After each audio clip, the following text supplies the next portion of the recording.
Time now for lunch break. What a treat we have. She is an award-winning chef and owner of the restaurant Spoonriver in Minneapolis. But Brenda Langton's recipes are now featured in the Chow Kids cookbook. And she's here with a smoothie recipe from that cookbook that even your kids are going to drink, and it's filled with all kinds of things that are good for them.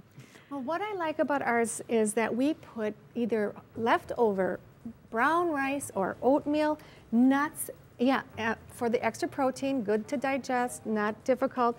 I use soy rice milk. You can use almond milk. You can use regular milk if you want. And lots of nice fruit, eating the rainbow of colors, as we know, for the antioxidants. Right. What a wonderful thing, because I think typically people think of smoothies as, okay, we'll put some fruits in there, and of course the kids are going to love them. Right. But now we've got the protein and the nuts, and we've got the vegetables and things in there. It really makes a difference. It lasts longer, you know, with the extra protein, and it's good for us, and it tastes delicious.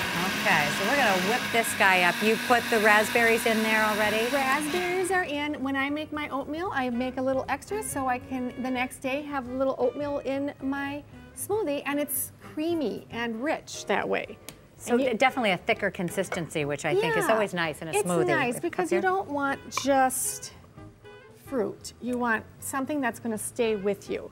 And so in the cookbook, which is also the DVD, is included in that. And you can make this how sweet you want. I'll taste this while you keep talking. So we talk about making whole grains. So we make brown rice, and then in the cookbook we do a very simple breakfast with broccoli and eggs, like a little stir-fried rice. Broccoli for breakfast, okay. And kids love it. It's my daughter. I made this, like I said, with my daughter because I cooked for my daughter healthy all the time, and she would take lunch to school, and she would, you know, sometimes kids would say, oh, what are you eating? Exactly, exactly. And then they would like want all of her lunch. So I would have to make extra lunch for her all the time. Oh, isn't that interesting? So, so what are you adding right here now? So this is the brown rice again. I mean, we really encourage the whole grains to nourish us, the protein, so much more nutritious for us than white rice.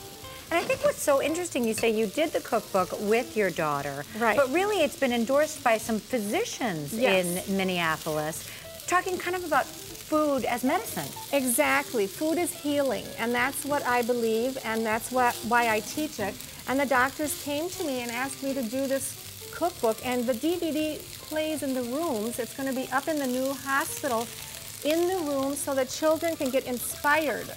Because that's what it's all about. We have to inspire people. Right. If you teach it from early on, I think that children build good eating habits as they grow. Yeah, I mean, and it's for all ages. I mean, parents need to learn from their children sometimes.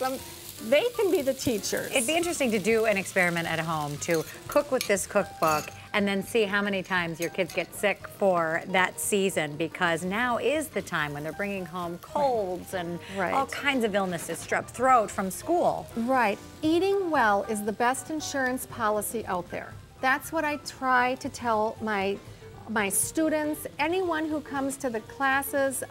We have a wonderful restaurant that we cook all natural. The farmers deliver all the good meat, grass-fed, organic vegetables, and this is just an extension of it. And if you're eating healthily, I think your immune system is better able to kind of ward off some of the stuff that's out there. It's proven, and the research is out there. So this is just a simple fried rice, but it has very nice organic eggs, nice broccoli, good, tasty.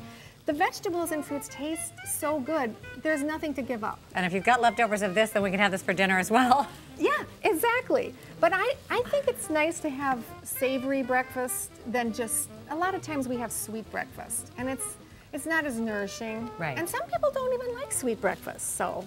Now this, if it fills you up, then you probably don't eat as much throughout the rest of the day as well, which is great. Correct. And then the DVD shows every recipe in the book, how to make every recipe in the book.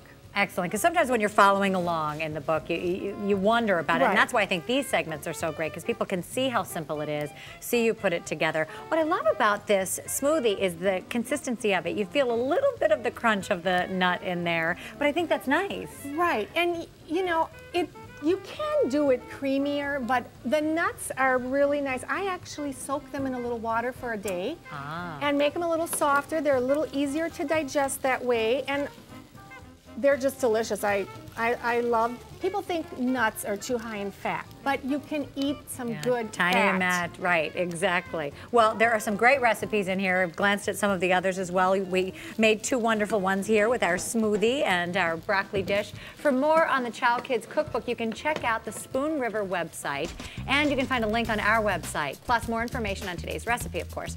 That's at WGN-TV.com/midday, and we'll be right back.